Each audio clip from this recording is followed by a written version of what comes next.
अस्सलाम वालेकुम। मुल्की और गैर मुल्की ताज़ा तरीन खबरों के लिए देखते रहें के न्यूज़ चैनल इंटरनेशनल। खबरों का सिलसिला आगे बढ़ाते हुए रुख करेंगे लाहौर आर्ट्स काउंसिल का, जहां से रिपोर्ट कर रहे हैं हमारे नुमाइंदे इरफान खान। लाहौर आर्ट्स काउंसिल अलहमरा ने मौसीकी के प्रोग्राम फरोग में हमेशा अहम किरदार अदा किया है। अलहमरा एक ऐसा इदारा है जिसने मौसीकी की दुनिया को बड़े नाम दिए हैं। इसी शानदार रिवायत को जारी रखते हुए अलहमरा नंबर 2 में मुकाबला गायकी की ऑडिशन का इनेकाद किया गया, जिसमें न सिर्फ लाहौर बल्कि पंजाब भर से ताल्लुक रखने वाले 15 ता 30 साल की उम्र के जायद गुलकारों ने हिस्सा लिया, जिसमें जज की माहिराना राय के मुताबिक बेहतरीन कारकर्दगी दिखाने वाले 12 नौजवानों को मुंतखब किया गया। मुकाबले में जज के प्राइज उस्ताद अब्दुल रऊफ ने अंजाम दिए। उन्होंने मुकाबले में शिरकत करने वाले नौजवानों की हौसला अफजाई की।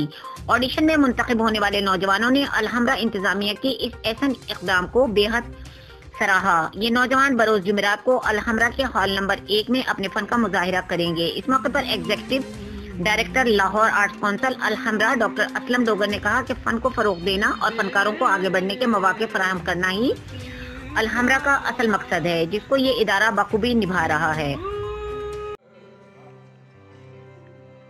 हमने अपने भी आजमाए हैं,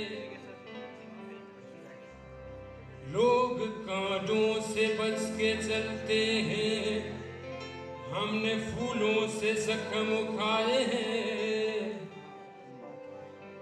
संग हर शख्स ने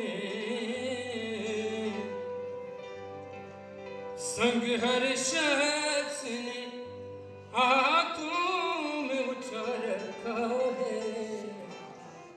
जब से तूने मुझे दीवाना बना रखा, जब से तूने मुझे दीवाना बना रखा, संग हर शख्स ने